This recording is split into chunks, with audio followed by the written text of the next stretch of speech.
Hello, everyone. I'm Sam Eckmann of Gold Derby here with Carson Kreitzer, writer of Lempicka on Broadway, a great new musical about Tamara de Lempicka. And I am curious because you came up with the concept for this show, Carson. And unfortunately, I knew, this woman's artwork, but did not really know much about her. So what was it about her that struck you and connected with you that spurred this idea? Sam, I will tell you that's exactly the position I was in when I heard about Tamara. And I have generally been a playwright rather than a musical writer. And I have spent my life as a playwright kind of finding these stories of women who have been sort of suppressed in the culture, either because we did not think women's lives were important or because they were actively threatening the dominant culture. And so I often write about women who were ahead of their time and paid a great price for pushing the boundaries of what women were allowed to do, could do. And they're often women who lived as people rather than women and were therefore pretty annoyed with the boxes people were trying to put them in their time. Um, and so a friend of mine actually said, "Oh, you have to check out Tamara Lempicka. You're gonna love her. She is one of your women." So I happen to have here on my coffee table. So I was in a used bookstore in Chicago, and I saw this on a display. I went, "Oh, that's Tamara Lempicka. Oh, I know that painting." And I started flipping through the book, and I knew painting after painting. So much of her work was familiar to me. For example, Girl with Gloves. This is an original sticky note from goodness knows when. But this is I have been carrying this thing around for now 16 years. And there was something about her style, that oldness, the dense saturated color, sort of jewel tones, and also the extremes of her life. I mean, this is a woman who had to reinvent herself over and over, who was a refugee from war, um, sort of right as she was about to enter her 20s, and then again as she was about to enter her 40s. And so her life is just rippled by these great world conflicts that shake up the entire chessboard, and you have to figure out how to build your life again. But it just the work and the extremes of this life did not feel like they could be captured in just words. It didn't feel like a play. It felt like this needed music. This needed that sort of height, that soaring. But I had no idea what it should sound like. And I was carrying this book around and doing little sort of writing sketches and learning more about different parts of her life and what would probably be the center, but didn't I didn't know what it would be until I met Matt Gould at the composer librettist studio at New Dramatists. We wrote one song together, and I was like, "This is it. This is it. This is who I want to work with." And I slid this book at him across the table of the coffee shop on the very last day of the workshop and said, "What do you think?" And thank goodness he said yes. And we became essentially conjoined for the next 14 years, which we did not expect. But that is the way the path worked, and now Wow. we're here. Yeah, I mean, I would love to dive into that process with Matt too, because as you mentioned, you are usually writing a play. Um, so what is it like? What's the collaboration process like? Does a song start with a lyric? Does he come up with a melody first? Like, how do you both dive in together? It's interesting. I don't know. how many other songwriting teams work like this, but we generally we have built every moment of this show up together. So we planned the whole thing, planned it out on index cards as we were setting out, and what should be a song and what should be a scene. And when we come to a song, generally what we do is figure out what we want to happen, what the song should be, and then I go and I sort of channel the character or characters, depending how many people are singing. And I write generally like 2 or 3 pages of lyric, sort of language that is, it's not poetic exactly. It's a combination of poetic and singable. So I have always, as a playwright, I've always been really concerned with sound and how language lives in the body. And I'm always figuring out tiny little, like, oh, this needs to have like these 3 internal rhymes with this vowel sound, and then it ends in a longer word. And I'm doing that just as a playwright.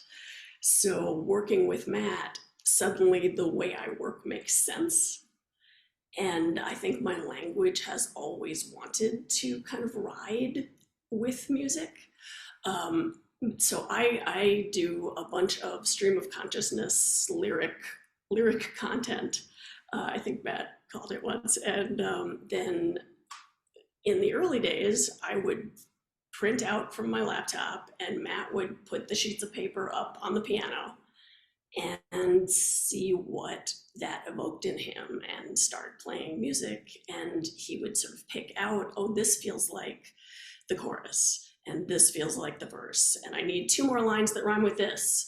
And like, here's the intro, and then we go here. And it's funny, often I have something that I think is going to be the chorus, and Matt usually picks something else. But we go back and forth that way. And so he does a pass, and then I do a pass, and then he does a pass. And it's really a very iterative process. Yeah. Uh, I think one of my favorite songs in it is Woman Is, which is the amazing, Act One closer for Eden.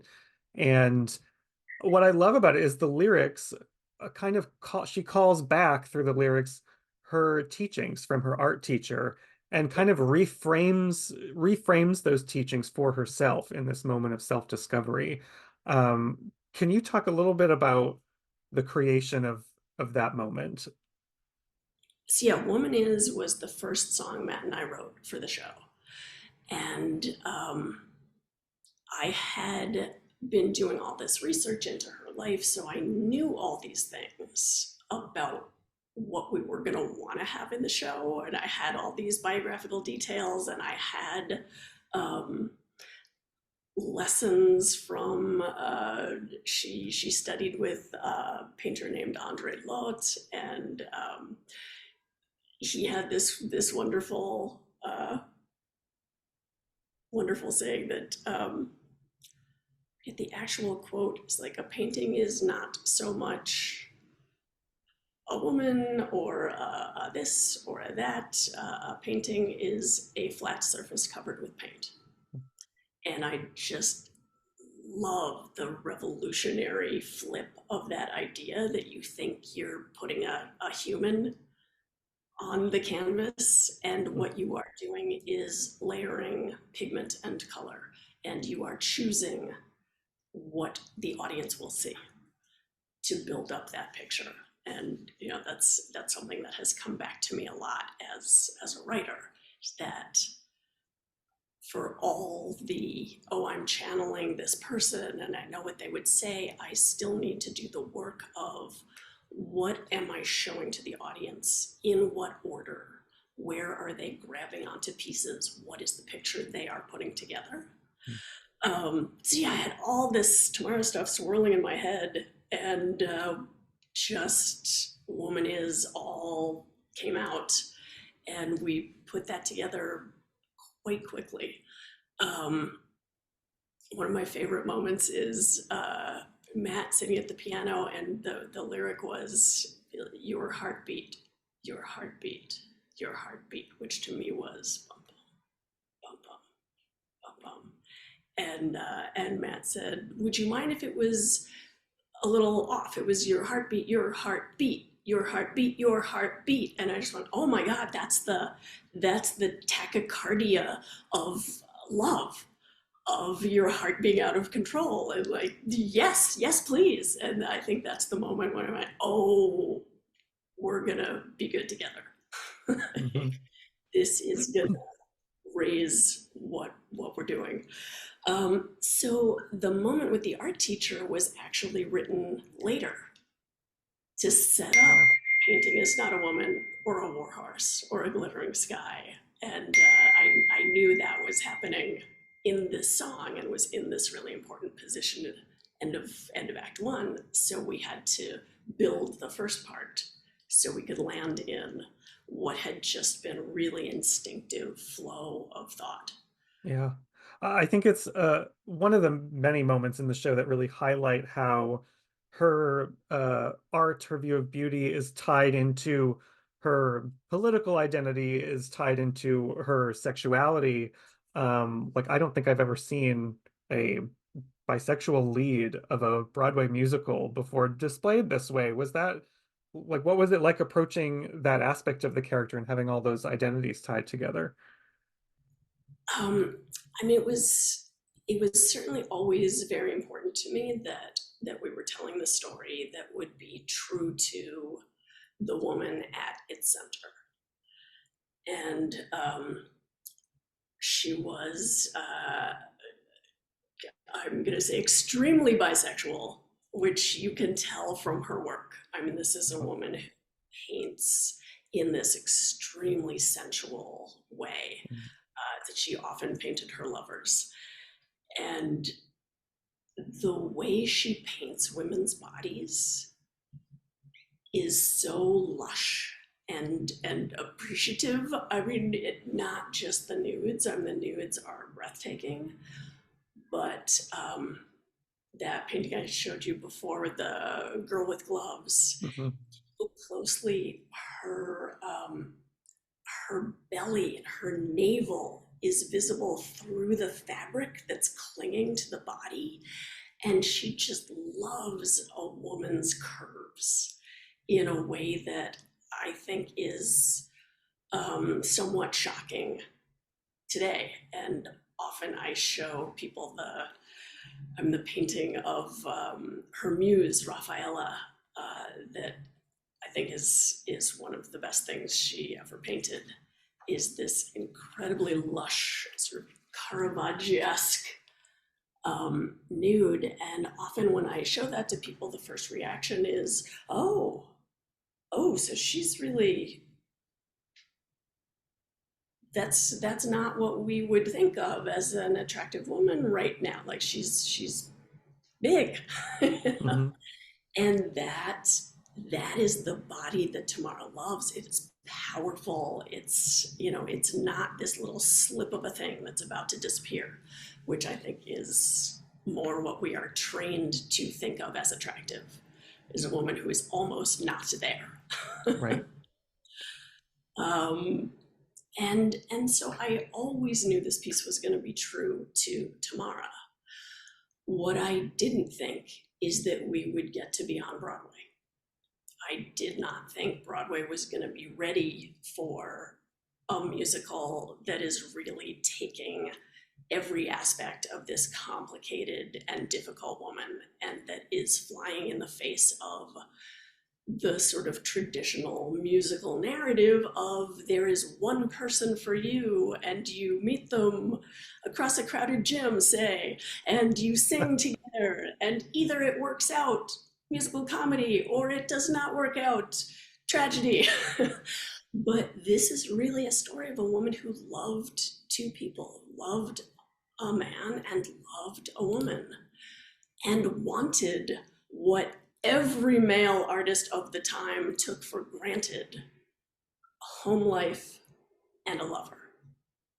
And all she is asking for is what every man had So a wife and a mistress who is in the studio, who is his inspiration, and then the home that is where you can gather your energies to go back to the studio. Mm, It's still to this day incredibly shocking to have a woman ask for that and say, that is what I want. yeah, absolutely. And, well, after all this time, you spent a lot of time developing, years and years developing this show, and you have made it to Broadway with your Broadway debut. So, what kind of emotions are coming up for you with that? Like, what are you feeling? What are you hoping that Broadway audiences take away from this story? I'm so many feelings, so many feelings. And you are catching me the day before we freeze the show. So we are about to go in for our very last 4 hour block of rehearsal time after version after version after version after reading at music stands, workshop, reading again, workshop production, reading, about to go to the La Jolla Playhouse 1 week from getting on planes, and the entire world shuts down with Corona. 2 year pause. It just so much time along the way, and just working and working and working and trying to take the best of all the versions we've had and boil it down as tight as we can and get it into this is the version, this is what the show will be. And having to just put it down and step away and leave it to the actors, who are phenomenal and incredible and so steeped in these characters. I mean, I have such complete trust in the hands I am putting the baby into. But oh boy, I have not ever had to step back from this project in 14 years, and I'm going to have to do that right now-ish. What I hope people take away, I mean, I think it's very moving to me the way the culture has shifted in the time we've been working on the Yeah. show, so that Broadway is the place it can land. And that's, I mean, a big portion of that, I think, is Rachel Chapkin. And bringing that rougher sort of downtown aesthetic to Broadway. Well, when I saw Great Comet, I had seen it in the Meatpacking District, and then seeing it on Broadway, I was like, whoa, she just brought downtown and put it here. And that, like, that roughness and that sense of exploration and possibility, I feel like opened up a world where this show can be on Broadway. And the way the world has been changing, uh, it's a little horrifying how the world has created almost the perfect moment for this show to land in. And I'm not happy about that, because it's always been a show about a woman trying to live her life and love who she loves in the shadow of impending fascism, in a time where it seems like the world is enjoying more freedoms and sexuality is maybe becoming more fluid, that's going to be more acceptable in the world. And then suddenly everything shuts down. And once again, your sexuality is something that could get you killed. And unfortunately, every time we've had a reading of this, every time we've had a production, it has felt relevant for different reasons in the contemporary culture. And that's why you do a historical musical or play, is for the light it reflects on now. But the last few turns have been so terrifyingly apt, for what we're doing. And yeah, and in La Jolla, they said, it does not need to be any more relevant. Please, can we hold on the relevance? And then in La Jolla, when we were just starting rehearsals, Um, the the Alito memo leaked that Roe v. Wade was probably going to go, and Hmm. that was the day before we walked into our first rehearsal.